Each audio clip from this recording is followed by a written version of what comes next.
நம்ம புரிஞ்சுக்கணும்னு வைங்களேன். இப்போ இது வந்து டிமோட்டிவேட்டிங்காக இருக்குது அப்படின்னா உண்மைதான் அது. சரி நான் உங்களை டிமோட்டிவேட் பண்ணி எனக்கு என்ன கிடைக்க போகுது? பட் ஆனால் நம்ம உண்மையும் புரிஞ்சுக்கணும் இல்லைங்களா? நீங்கள் பாருங்கள், நீங்கள் அதே துள்ளுவதோ எடுத்து வச்சு இப்போ பாருங்கள்.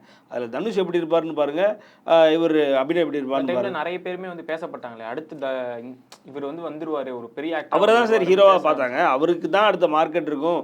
ஏறக்குறைய அவரை கம்பேர் பண்ணது யார் கூடலாம் அப்படின்னா அரவிந்த் சாமி கூடவும், அப்போ உள்ள என்ன சொல்கிறது, அப்பாஸ் கூடவும்லாம் தான் கம்பேர் பண்ணாங்க. அந்த மாதிரி வரக்கூடிய ஒரு கம்ப்ளீட், இப்போ இவர் பெரிய அப்பாஸ், இவர் பெரிய அரவிந்த் சாமி அப்படின்னு சொல்லுவாங்க இல்லையா? பொதுவாக எதுக்கு அது சொல்லுவாங்க அப்படின்னா, இருக்கிறதுலே அழகாக இருக்கிற ஒரு ஆண்றதுனால எல்லாரையுமே கம்பேரிசன் பண்ணி நம்ம வந்து ஒரு சொல்லாடலாகவே இருக்குது. அந்த மாதிரி ஏறக்குறைய அபிநய் அந்த இடத்துல தான் போவார் அப்படின்ற மாதிரி அவருடைய கம்பேரிசனே அந்த படத்தில்.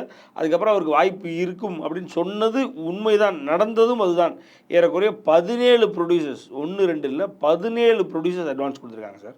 17 ப்ரொடியூசர்ஸ் அட்வான்ஸ் கொடுத்து, அப்போ அந்த காலகட்டத்தில் பார்த்தீங்கன்னா 50,000 20,000 30,000 அப்படின்றது ஒரு பெரிய அமௌண்ட்டு. அவ்வளோ அட்வான்ஸ் கொடுத்துருக்காங்க. 17 ப்ராஜெக்ட்ஸ் கமிட் ஆகிருக்கிறாங்க. பட் ஆனால் நேரம் என்னென்னா, இப்போ எல்லாருக்கும் நான் சொன்ன மாதிரி நேரம் கைகூடலை. அவருக்கும் அந்த நேரம் வந்து ரொம்ப பாழாய் போன நேரம் கைகூடலை. அவருடைய அடுத்த படம் வந்து ஜங்ஷன்ற ஒரு படம். அந்த படம் வந்து மிக தோல்வி, அதாவது படுதோல்வினா ஒரு ஒரு என்ன சொல்கிறது, ஃபஸ்ட்டு ஒரு சுறா மாதிரின்னு வச்சுக்கோங்களேன். ஒரு அந்த மாதிரி ஒரு கம்ப்ளீட்டான தோல்வி, டிசாஸ்டர் மூவி.